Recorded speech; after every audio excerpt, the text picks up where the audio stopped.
Welcome back to day 25. We're diving deep into the fascinating stories in Genesis, especially chapters 38 to 40.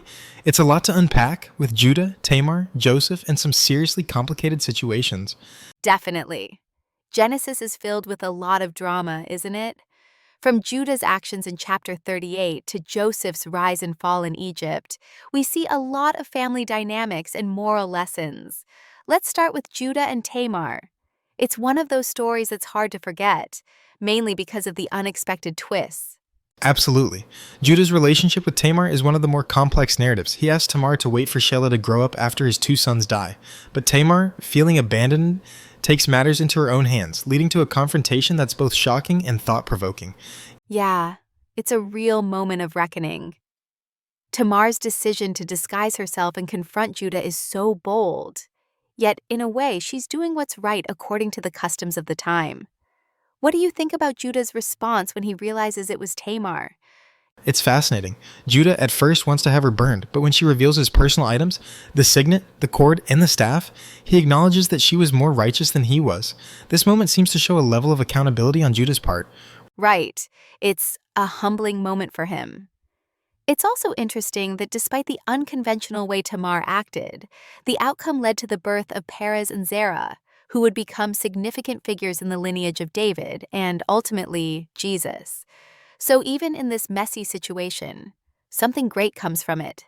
Definitely. It's a story about how even through flawed human actions, God's plan can still unfold. Moving on to chapter 39, we see Joseph in Egypt working under Potiphar, but things take a turn when Potiphar's wife makes advances toward him. And this is one of those test of character moments, right? Joseph, despite being alone and far from home, refuses her and stays true to his morals. It's easy to overlook the depth of that decision. Being a young man far from his family, in a completely foreign land, and still holding on to his principles.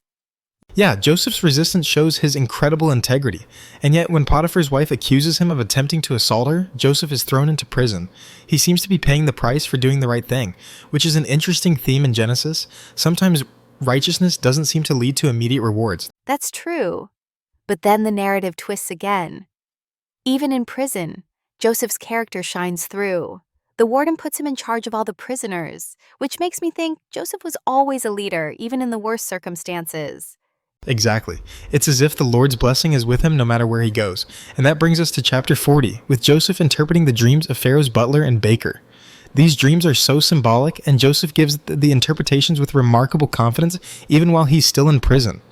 Right, the cupbearer's dream of the vine with 3 branches, and the baker's dream of the baskets of bread. Joseph gives very specific interpretations. And while the baker's fate is grim, the cupbearer's future looks bright. But it's also a bit tragic that Joseph asks the cupbearer to remember him, yet he's forgotten for 2 more years. It's one of those moments that makes you reflect on the timing of things. Joseph asks for help, but God has his own timeline. The cupbearer forgets him, and it's a real test of patience for Joseph. It's like he's forgotten again after doing something good. But in the end, it sets the stage for his eventual rise to power.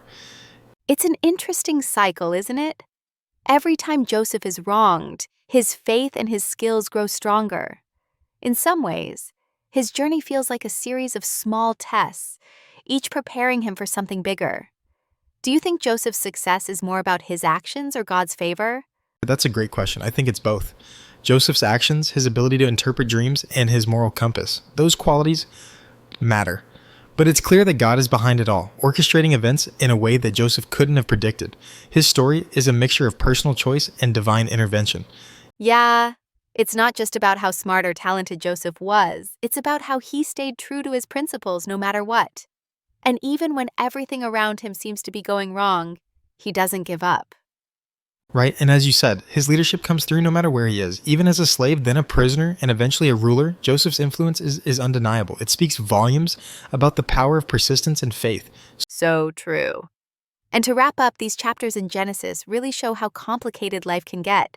How sometimes we make choices that seem to backfire. But in the grand scheme of things, they fit into a bigger, more meaningful plan. That's one of the great lessons here. Sometimes things don't make sense in the moment, but in hindsight, we can see how everything works together. Judah, Tamar, Joseph, they all went through deep struggles, but their stories ultimately led to something profound. Absolutely. I think it's a reminder that our own struggles might also have a bigger purpose, even if we can't always see it right away. Well said. It's a perfect point to end on. Thanks for joining us today, and we'll catch you next time as we continue to explore the stories of Genesis and their timeless lessons. God bless.